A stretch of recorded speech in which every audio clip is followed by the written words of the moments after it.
Hello. Today we're going to go back and look at a little bit of history to do with the brand Peavey.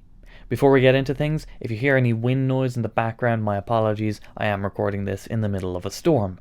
Now, let's get into it. Peavey are a brand that I almost 100% guarantee you've seen or heard being used, and they really were innovators in the industry.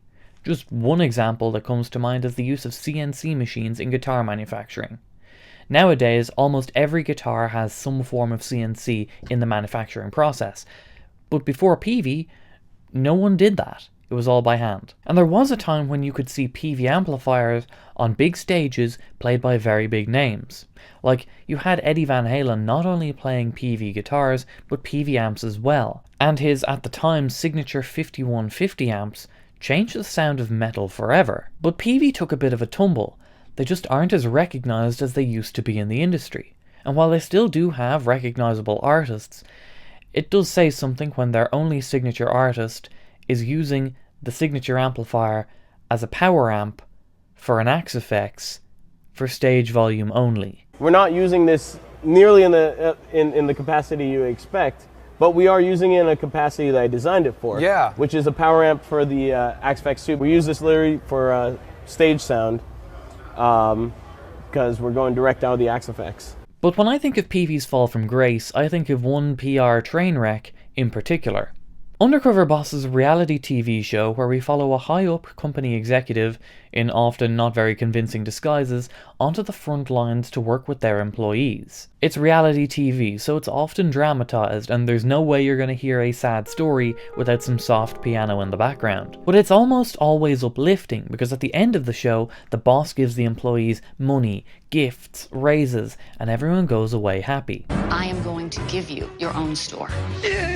Probably the best thing somebody ever do for me. I have a check for $250,000. Oh my God. It's great PR for the company and it humanises things for the public. We can now put a name and a face to the person who manufactured the product that we can go out and buy. So in 2014, Peavey decided to go on Undercover Boss. The next boss to take on this challenge is Cortland Gray, Chief Operating Officer of Peavey Electronics, stepson of legendary founder Hartley Peavey. And well, let's put it this way. Before the show even aired, the producer of the show had to issue a statement about it. Now remember, this show is all about employees being treated well. But I don't think Peavey was fully aware of this. The show starts off with one thing very obvious. Peavey are not doing very well financially. At times it's played off as a bit of a joke, with them not wanting to spend much money on their 50th anniversary celebration. Y'all in a meeting? We're talking about the 50th anniversary. I'm not saying we shouldn't do anything. Let's have a committee. Working for Hartley is great. I mean, he's a great guy. I don't want to be a spoil sport. I think we should put you in a dunking booth. Just don't spend much money. Of course not. But it's quickly established that this isn't just them being stingy, but Peavey really are struggling financially as a company. Over the last 10, 12 years, we've had to close some factories, move some things overseas. When I started, we were well over 1,000 employees. We had multiple factories around the South, and we've really scaled that back down now to the original one major manufacturing facility in Meridian.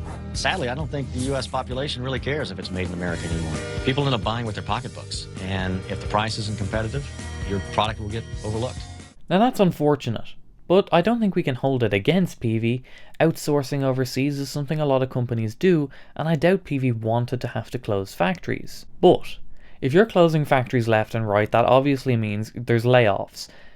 And should you really be going on a show that's all about the workers if you're laying off those workers? I'm going to say probably not. I'll be going undercover as Kyle Simmons from Phoenix, Arizona, who's competing for a $250,000 cash prize. I have a beard growing that I don't typically have, so hopefully the disguise will fool them. Spoiler alert, that disguise does not work.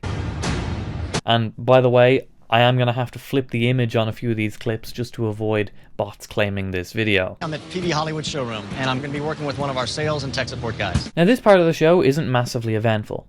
The showroom, which as far as I can tell is now closed, is the venue for a gig. And the editing here is perhaps a little bit over dramatic.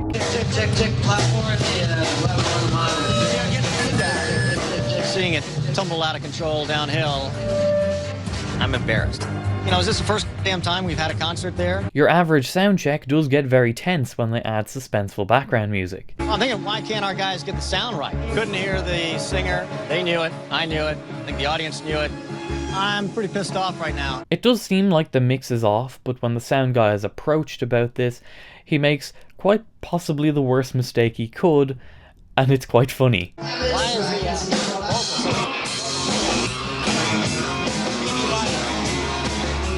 You blamed it on the microphone.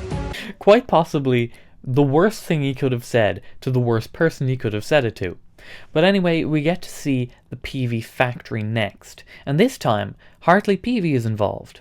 He's outside the factory in an RV with a live feed of what's going on inside. We get to meet Teresa, and she seems really nice. You've been working here how long? 24 years. Oh, man.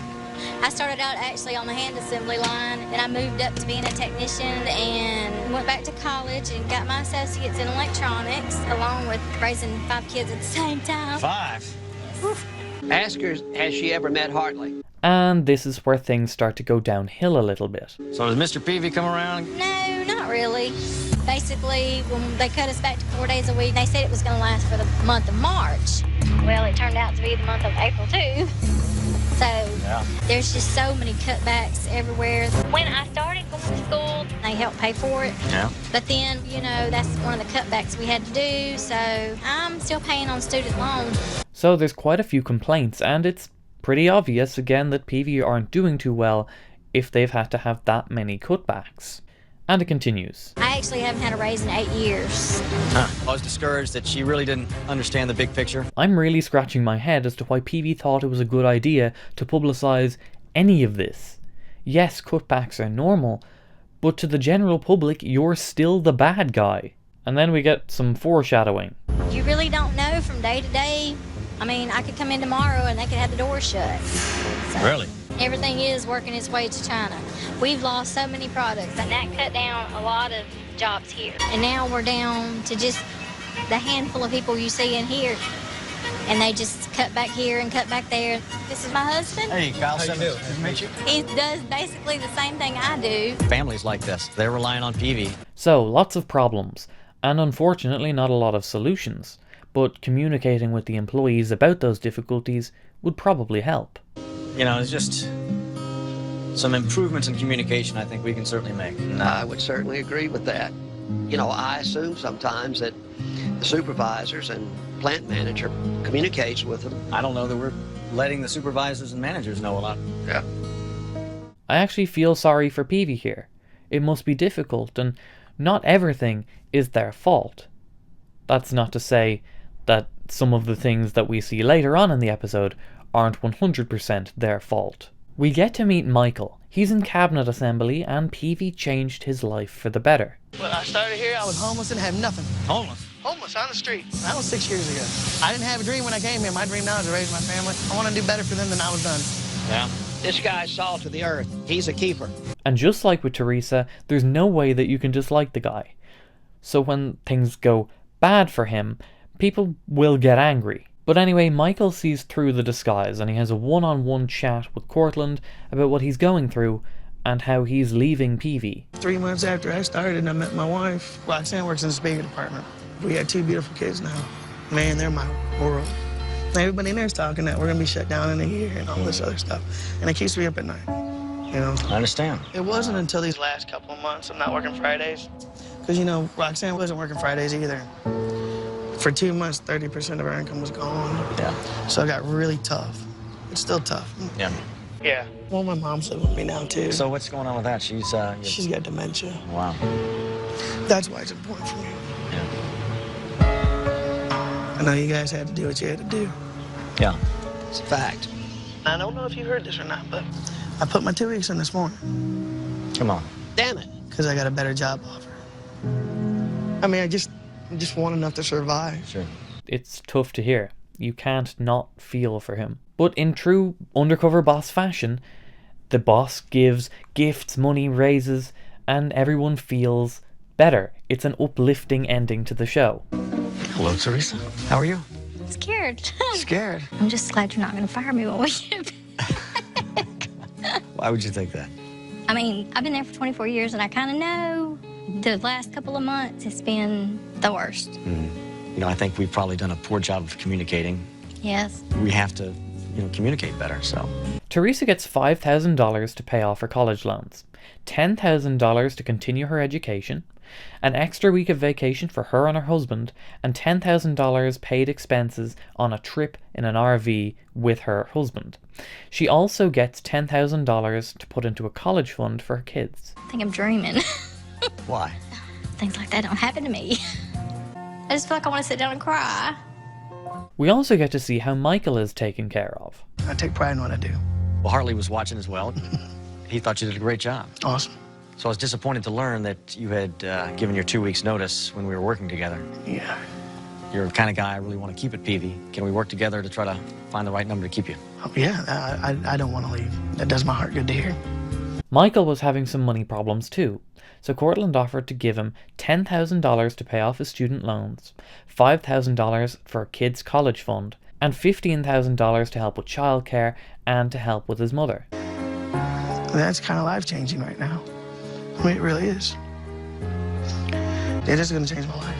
Just, I can't even pay the rent right now, so this $30,000 is going to help get me back on track. It's going to help keep me on track. Thank you, sir. Good experience, and thanks for your support. Thank you. There was no light at the end of the tunnel before. Now there is. And that's where a normal episode of Undercover Boss would end. Sure, there are problems with the company, but things are looking up. The company values their employees, and they're going to look after them. All is well, and we get to go away feeling happy.